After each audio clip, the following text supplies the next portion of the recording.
این چشمایی که الان با غضب و نفرت به پدر و مادر نگاه میکنه در حالت عصبانیت، چشمانی بود که او مادر با دستانش با لبهاش او رو بوسه میکرد.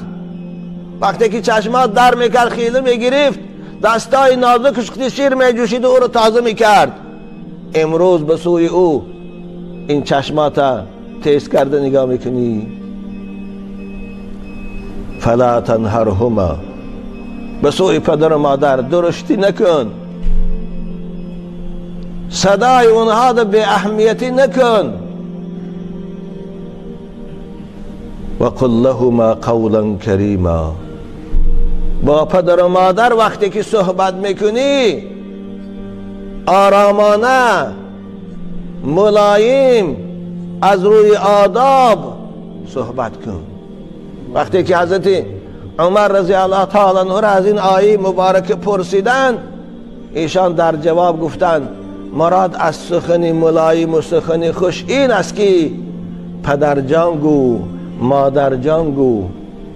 عزیزان من، بعضی از جوانها رو میبینم به سبب فرفته شدن مدنیت دنیای غرب، به سبب شنیدن این سخن از فیلم ها و از کوچه ها، پدر و مادرشان پخن میگوین یا مخن میگوین، یا پدر و مادرشان موسفید میگوین و کمپیر میگوین. آیا این از نگاه اسلام درست است یا نه؟ نه عزیزان من، درست نیست. وای برای تو پدر نیست، وای برای تو موسفید نیست، وای پدر جان است، وای مادر جان است. این کلمه تحقیر است.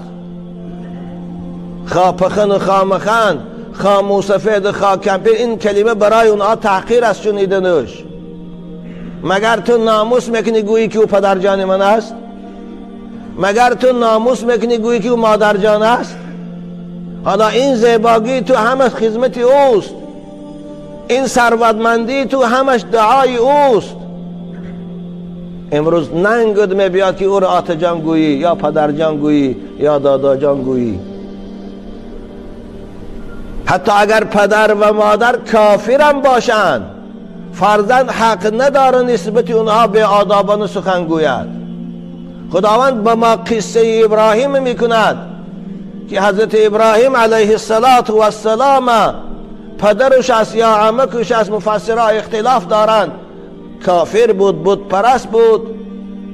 حضرت ابراهیم به او وقتی که صحبت میکرد خیلی با آدابانه صحبت میکرد. چی میگفت؟ یا ابتی، ببین ای پدر بزرگواری من. حالا که او کافر بود، ابراهیم پیغمبر اسلام.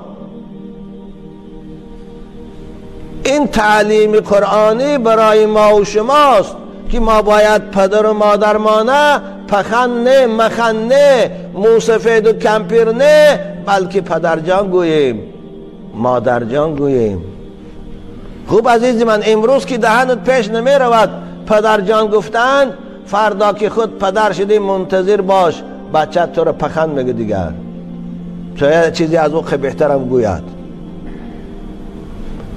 از مکافات عمل غافل مشو، گندم از گندم بروید جوز جو. بنابر خدا گو و قل لهما قولا کریما واخفض لهما جناح الذل من الرحمه. در نزد پدر و مادر بال تواضع پهن کن. وقتی که پدر و مادر از در میدارد پیش او راستا خیز. بچه های خوش رو، پدر و مادر خواه جوان است و خواه پیر، خواه منصبدار است و خواه بی منصب، خواه ملا است و خواه عوام، برای تو پدر است، برای تو مادر است، برای تو مقدس ترین انسان است. وقتی که از در می دراد پیش او راستا خیز. واخفض لهما جناح الذل، معناش همین است، یعنی در پیش پدر و مادر تکبری نکن، ثروتمند باشی دعوای پولداری نکن، پهلوان باشی دعوای پهلوانی نکن، در پیش پدر و مادر، چون غلام در پیش مولاش باش، چون مسئولهای اداره در پیش راهبر ادارش چگونه با آداب می ایستد نمی جنبد، مانند او باش. این از تعلیم خداوند. واخفض لهما جناح الذل. اما مع الاسف بسیاری بچه ها رو میدانم و میبینم پدر و مادرش اگر یگان آدمی کلان نباشد، کلانزاده نباشد، یگان دهقان عادی، یگان کارگر عادی باشد، براش قدری ندارد، از در میدرد پیش نمیخیزد، صدا میکند بچم گفته نگاهش نمیکند. همون روزی که زن گرفت خود کارگر شد و پلیاب، دیگر پدر و مادرش براش بیگانه حساب است، پرواشان ندارد. آیا عوض نیکی های پدر و مادر، مکافات خدمت های پدر و مادر عزیزان من همین است؟ آیا از این رفتار بی آدابانه ما خدا راضی می شود؟ نه، راضی نمی شود. بنابر خداوند ما و شما رو سپاری داد واخفض لهما جناح الذل من الرحمه وقل رب ارحمهما کما ربیانی صغیرا. مفسرین کرام خیلی خوب میگویند اینجا خداوند خردسالی ما و شما رو یادرس کرد. ببین خدا چی گفت؟ وقل رب ارحمهما. همین قطعی اکتفا نکرد بلکه دوام دادش کما ربیانی صغیرا، به خاطر آنکه بیاد تو اندازد که عزیزی من جوانی زیبا و پهلوان، جوانی ثروتمند و منصبدار و نامدار، تو وقتش تو خرد بودی، تو شیرخواره بودی، تو ناتوان و ضعیف بودی، تو محتاج نوازش همین مادری که پیر بودی. الان دستاش پچوله است، رواش پچوله است، او تو رو نوازش میکرد، او تو رو پشتات میمالید، او تو رو لباسات هر روز 2-3 بار عوض میکرد، با این دستی ملایم و زیبای خود که غذا میخورد بدنی تو رو، نجاستای تو رو میشوست. فراموش کردی؟ خدا همونو میگوید کما ربیانی صغیرا، و الا حاجت نبود آوردنش اینجا برای آنکه ما رو بیاد بیاره که اول تو چگونه بودی، تو خرسال و ناتوان و طفل بودی، همین مادر و همین پدر تو رو به این مقام رسانید، به این کمالات رسانید. چگونه اونها در خردسالی غمی تو رو میخوردن، نسبت تو مهربان بودن، حتی اینکه دردی تو رو به خودشان قبول میکردن و تو رو نمیخواستن بیمار شوی. یا الله، وقتی که من میبینم فرزند بیمار بشه، مادر تا صبح خوابش نمیبره، بی‌طاقتی میکنه. اما اگر مادر بیمار شه و فرزند پروان ندارد، میره پیش زنش خواه میره، چه میدونه مادر چی حال داره. تاریخ شاهد است که پدر و مادر در غم فرزند کور شدند، اما یگان فرزند تاریخ شاهدی نمیدید که در غم پدرش یا مادرش کور شده باشه. کنی شما یه مثال بیاری؟ من برای شما مثال میبیارم حضرت یعقوب علیه السلام. وقتی که یوسف از دستشان رفت، وقتی که یوسف قریب 30 سال ناپدید شد، از گریه های زار، از گریه های غمانگیز برای یوسف، چشمان یعقوب علی نبینا و علیه السلام سفید شد و بیضت عیناه من الحزن و هو کظیم. از گریه بسیار چشمش کور شد. اما کنی شاهدی بیاره که بچه را پدرش وفات کرد یا در محبس افتید، از گریه برای پدرش چشمش سفید شده باشه؟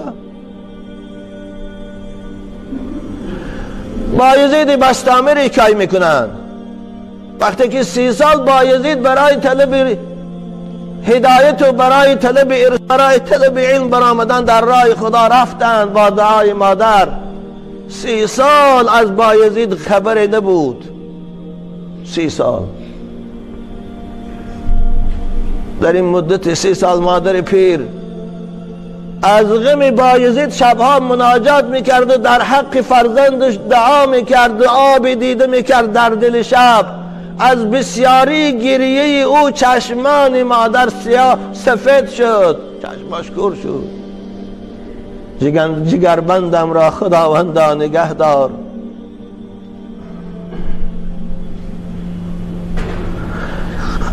اما ما ندیدیم بچه یا دختر برای مادرش گریه کرده باشد و از گریه چشماش سفید شده باشد. به خاطر این خداوند ما و شما رو سپارش می‌دهد و قل رب ارحمهما کما ربیانی صغیرا. خدایا این پدر و مادر منه، اگر زنده باشن نگاهشان دار، عمری درازشان ته، هدایتشان کن اگر از غیر هدایت باشن. وقتی که بعضی بچه ها برای من روپرو میشن سلام میکنن و در چهرهشان سیمای صالحی است، با قلب محزون و چشمی پرآب میگوین حضرت ایشان در حق پدر مادر من دعا کن نماز خوان شود. چه جوانی با سعادت است. بنابراین جوان عزیز، آره ما دعا میکنیم، اما خدا خودت گفته است تو خود در حق پدر و مادر دعا کن، والله دعای تو از دعای من خوبتر اجابت میشود، زیرا خدا تو رو سپارش میده. و قل رب ارحمهما کما ربیانی صغیرا. خدایا پدر و مادر من نگه دار، عمر طولانی و با برکت. اگر گمراه باشن و به نماز، خدایا پدر و مادر من هدایت کن و اهل نماز کن. خدایا چگونه تو قادر هستی مادر ابو هریره را اهل نماز کردی و اهل ایمان. خدایا پدر و مادر من هم اهل نماز کن و اهل ایمان. دعا کن، دعای شما را قبول میکنه خدا. اگر وفات کرده باشند، در عالم ارواح باشند، مثل نبی جان پدرش، دعاش کن خدایا پدر و مادر من جاشان جنت کن، گورشان پر نور کن. خدایا روح ایشان از ما راضی کن، در جنت و جاودانی اونها را جاته که در دنیا من تربیه کردن و بوایه رسانیدن، افسوس خدمت من ساز ندیدن و به عالم ارواح برفتن. خدا این تو به ما سپارش میدهد. بنابراین عزیزان من، اگر شما به قرآن عمل کنید، اگر شما قرآن دستورالعمل زندگیتان قرار دهید، هم خود شما سعادت دارید و خوشبختید، هم پدر و مادر شما راحت دارن و سعادت دارن. بنابراین عزیزان من، خوب دانید پدر و مادر اطاعت خداست. پدر و مادر رنجشش و خفه شدنش غضب خداست. کار کنه که پدر و مادر آزار نیابد. الان شما همتان در مسافرت هستی، میدونی پدر و مادر شما در اونجا برای شما چقدر غم میخورن، برای شما چقدر فکر میکنن، برای شما چقدر دعا میکنن. یا الله، وقتی که خبری مرگ جنازه در جای ما رفت، 3 روز مادر و پدرش بیچاره از گریه کور شدن. خدا هرگز این روز برای پدر و مادرای شما نبیارد. بنابراین بچه‌های عزیز، پدر و مادراتان دوست دارید، پدر و مادراتان احترام کنید. خلاصه گفتیم همین است، اگر پدر و مادر از شما راضی باشد، خوشا به حالتان، شما بهشتی هستید. شما را در وقت پیری بچه هاتان دوست بدارن و خدمت میکنند. اگر پدر و مادر از شما ناریضا باشد، به خاطر همسرت پدر و مادرت رنجانی، به خاطر بچه دخترت پدر و مادرت به احترامی کنی، به خاطر پول و مالت از پدر و مادر بالا دانی و دریغ دانی، دان که تو دوزخی هستی، زیرا عاق پدر و مادر از رحمت خدا بی نصیب است، از بهشت خدا محروم است. و بالای این منتظر باش، پگه این بچه دخترکات تو رو حرمت نمی کنن. هرچی کردی با پدر، آن را ببینی از پسر.